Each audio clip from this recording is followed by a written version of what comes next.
ఒకప్పుడు యుద్ధదాహంతో వేలాది మంది ప్రాణాలను బలిగొన్న ఒక చక్రవర్తి ఆ తర్వాత శాంతి కోసం ప్రపంచమంతా పరితపించేలా మారాడు. భారత జాతీయ జెండాలో ధర్మచక్రానికి, భారతదేశ జాతీయ చిహ్నానికి స్ఫూర్తినిచ్చిన ఆ మహనీయుడు ఆయనే మౌర్య సామ్రాజ్యపు అఖండ తేజం చక్రవర్తి సామ్రాట్ అశోకుడు. క్రీస్తు పూర్వం 268 నుండి 232 వరకు నేటి ఆఫ్ఘనిస్తాన్ నుండి బంగ్లాదేశ్ వరకు విస్తరించిన విశాల మౌర్య సామ్రాజ్యాన్ని అశోకుడు పాలించాడు. అశోకుడు చంద్రగుప్త మౌర్యుని మనవడు, బిందుసార చక్రవర్తి కుమారుడు. తన తండ్రి మరణం తర్వాత సింహాసనం కోసం జరిగిన వారసత్వ పోరులో తన సోదరులను ఓడించి అధికారాన్ని చేజిక్కించుకున్నాడని చరిత్ర చెబుతుంది. అందుకే మొదట్లో అతన్ని చండశాసనుడు అని పిలిచేవారు. సామ్రాట్ అశోకుడి ప్రారంభ జీవితం అనేక ఆసక్తికరమైన సంఘటనలతో ముడిపడి ఉంది. మౌర్య సామ్రాజ్య స్థాపకుడైన చంద్రగుప్త మౌర్యుని మనవడిగా, చక్రవర్తి బిందుసారుని కుమారుడిగా ఆయన ప్రస్థానం మొదలైంది. అశోకుడు పాటలీపుత్రంలో అంటే నేటి పాట్నాలో జన్మించాడు. ఆయన తండ్రి మౌర్య చక్రవర్తి బిందుసారుడు, తల్లి పేరు సుభద్రాంగి. బౌద్ధ గ్రంథాల ప్రకారం అశోకుడి తల్లి ఒక బ్రాహ్మణుని కుమార్తె. ఆమె జాతకం ప్రకారం చక్రవర్తికి భార్య అవుతుందని జోస్యం చెప్పడంతో ఆమె తండ్రి ఆమెను బిందుసారుని అంతఃపురానికి పంపాడు. అయితే ఇతర రాణుల అసూయ కారణంగా ఆమెకు మొదట తక్కువ స్థాయి హోదా లభించింది. తర్వాత బిందుసారుడు ఆమె అందానికి, ప్రవర్తనకు ఆకర్షితుడై ఆమెను తన రాణిగా చేసుకున్నాడు. యువరాజు అశోకుడు యవ్వనంలో ఉన్నప్పుడు తన పాలనా సామర్థ్యాలను నిరూపించుకున్నాడు. ఆయనను మొదట తక్షశిల, ఆ తర్వాత ఉజ్జయిని నగరాలకు ప్రాంతీయ రాజధాని పాలకుడిగా నియమించారు. ఈ పదవులలో ఆయన తన పరిపాలనా దక్షతను, సైనిక నైపుణ్యాన్ని ప్రదర్శించాడు.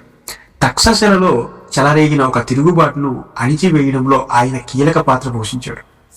బిందుసారుని మరణం తర్వాత సింహాసనం కోసం ఆయన కుమారుల మధ్య వారసత్వ పోరు జరిగిందని కొన్ని చారిత్రక ఆధారాలు, ముఖ్యంగా శ్రీలంక బౌద్ధ గ్రంథాలు పేర్కొంటున్నాయి. ఈ పోరాటంలో అశోకుడు తన సోదరులను ఓడించి సింహాసనాన్ని చేజిక్కించుకున్నాడని చెబుతారు. అందుకే ఆయన పాలన ప్రారంభంలో చండౌశోకుడు అంటే క్రూరమైన అశోకుడు అని పిలువబడ్డాడని కొన్ని కథనాలు. అయితే ఈ వారసత్వ యుద్ధం గురించి భిన్నాభిప్రాయాలు ఉన్నాయి.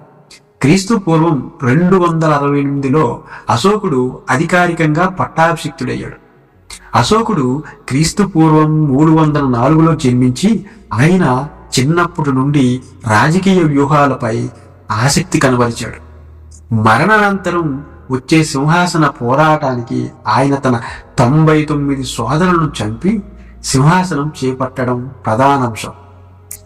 ఆయన తన యవ్వనంలో తక్షశిల ప్రాంతంలో తిరుగుబాటును అణచడానికి కీలక పాత్ర పోషించాడు. ఈ ఘట్టం ద్వారా ఆయన సైనిక మరియు పాలనా సామర్థ్యాలను చాటుకున్నారు. ఉజ్జయిని నగరాన్ని పరిపాలనకు తీసుకుని రాజ్యాధికారాన్ని బలపరిచాడు. ఈ కాలంలో అతని దక్షిణ భారత విస్తరణ మొదలైంది. అధికారంలోకి వచ్చిన 8 ఏళ్ల తర్వాత అశోకుడి జీవితాన్ని పూర్తిగా మార్చివేసిన ఒక ఘోర సంఘటన జరిగింది. అదే కళింగ యుద్ధం. కళింగ యుద్ధం భారత చరిత్రలో అత్యంత ప్రాధాన్యం కలిగిన మరియు రక్తపాతం ఎక్కువగా జరిగిన యుద్ధాలలో ఒకటి. ఈ యుద్ధం మౌర్య చక్రవర్తి అశోకుడు మరియు కళింగ రాజ్యం మధ్య క్రీస్తు పూర్వం 261లో జరిగింది. కళింగ రాజ్యం అప్పట్లో ప్రస్తుత ఒరిస్సా ప్రాంతంలో ఉన్న స్వతంత్ర రాజ్యం. మగధ సామ్రాజ్యానికి చెందిన అశోకుడు సంపూర్ణ భారతదేశాన్ని తన పాలనలోకి తెచ్చుకోవాలన్న లక్ష్యంతో కళింగ పైన యుద్ధం ప్రారంభించాడు. అశోకుడు ముందు అతని ముత్తాత చంద్రగుప్త మౌర్యుడు కళింగ రాజ్యాన్ని ఆక్రమించడానికి ప్రయత్నించి విఫలమయ్యాడు. అందుకే అశోకుడు కొత్తగా స్వతంత్రం పొందిన కళింగాన్ని పట్టాభిషిక్తుడై వెంటనే గెలవాలని ముందే నిర్ణయించుకున్నాడు. అతని రాజ్యంలో తన స్థానం సుస్థిరం కాగానే కళింగ రాజ్యం మీదకి దండెత్తాడు.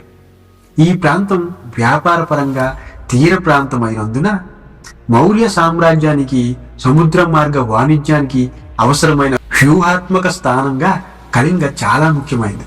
అదే కాలంలో కళింగ రాజులు మౌర్యులకు వ్యతిరేకంగా తిరుగుబాటు చేయడం కూడా ప్రధాన కారణమైంది. యుద్ధం దయానదీ తీరంలో జరిగింది. కళింగ సైన్యం తీవ్ర ప్రతిఘటన చేసినా చివరకు అశోకుడు విజయం సాధించాడు. ఈ యుద్ధంలో సుమారు 1,00,000 మంది ప్రాణం కోల్పోగా 1,50,000 మంది బానిసలుగా మారారు. అతని తండ్రి చనిపోయిన తర్వాత సింహాసనం కోసం జరిగిన రక్తసిక్తమైన యుద్ధం తర్వాత అతను చేసిన రెండవ యుద్ధం ఇది. కళింగ రాజ్యాన్ని ఆక్రమించుకునేందుకు అతను చేసిన ఈ యుద్ధంలో అతను ఘన విజయం సాధించాడు. కళింగ ప్రాంతం మొత్తం దోపిడీకి గురై నాశనమైంది. కానీ ఈ యుద్ధంలో జరిగిన ప్రాణ ధన నష్టం చూసిన అశోకుడు ఇక తన జీవిత కాలంలో రాజ్య ఆక్రమణల కోసం ఎటువంటి యుద్ధాలు చేయనని ప్రతిజ్ఞ చేశాడు.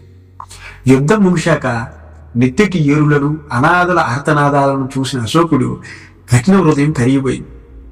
ఆ క్షణమే అశోకుడు యుద్ధాన్ని శాశ్వతంగా విడిచిపెట్టాడు. యుద్ధభేరి స్థానంలో ధర్మ మార్గంను అనుసరించాలని నిర్ణయించుకున్నాడు. అతను బౌద్ధ మతాన్ని స్వీకరించి శాంతి, అహింస, కరుణ అనే సూత్రాలను తన జీవితానికి మార్గదర్శకాలుగా చేసుకున్నాడు. అశోకుడు కేవలం మతం మార్చుకోవడంతో ఆగలేదు.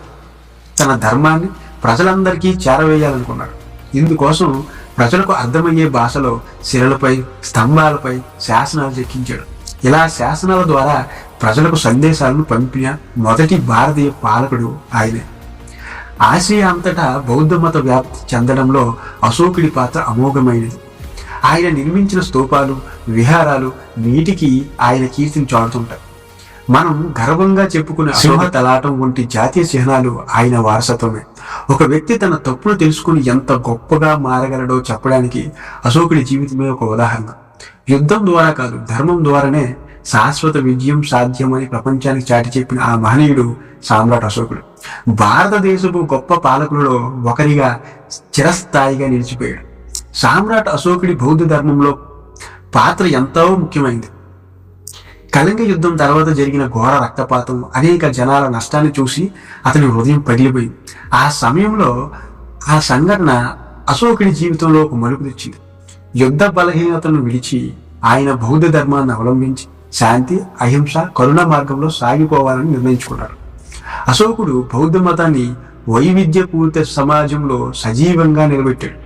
తన రాజ్యంలోని ప్రజల్లో బౌద్ధ ధర్మం వేళ్లు పెంచేందుకు శిలలపై, స్తంభాలపై శాసనాలు చెక్కించాడు. ఇందులో శాంతి, సహనం, నైతిక ఆచారాలకు ప్రాధాన్యత ఇచ్చాడు.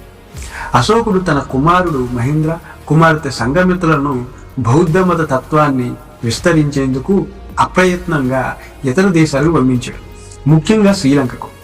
ఈ చర్యల వలన బౌద్ధ మతం భారతదేశం నుండి బయట ప్రపంచానికి విస్తరించింది. అశోకుడు ధర్మ మహామతులను నియమించి ప్రజల క్షేమానికి, మత సామరస్యం పాటించడానికి చర్యలు తీసుకున్నాడు. ఆయన శాసనాలు ప్రజలకు అర్థమయ్యే భాషలో ఉండే విధంగా ప్రకటించి పారదర్శక పాలనను ప్రోత్సహించాడు.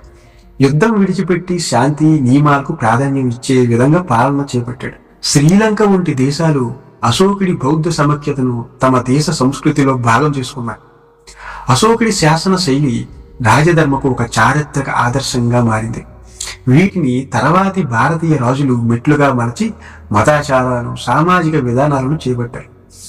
కళింగ యుద్ధం తర్వాత దాదాపు 40 ఏళ్ల పాటు అశోకుడు రాజ్యపాలన చేశాడు. సామ్రాట్ అశోకుడి మరణం గురించి ప్రత్యేకమైన వివరాలు చరిత్ర ఆనవాళ్ళలో స్పష్టంగా లేవు. కానీ సాధారణంగా అశోకుడు క్రీస్తు పూర్వం సుమారు 232 సంవత్సరాలలో తన ప్రయాణాన్ని ముగించడం, సమాధి పొందడం జరిగింది అని చెప్పబడుతుంది.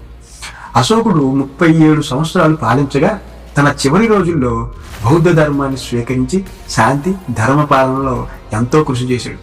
మౌర్య వంశం ఆయన మరణం తర్వాత దుర్బలమై పాలనాపరమైన అధికారాన్ని మరింత కోల్పోయింది. అశోకుడి మరణం సహజ వయస్సు కారణంగా రాజకీయం, ఆరోగ్య సమస్యల వలననే సంభవించిందని భావిస్తారు.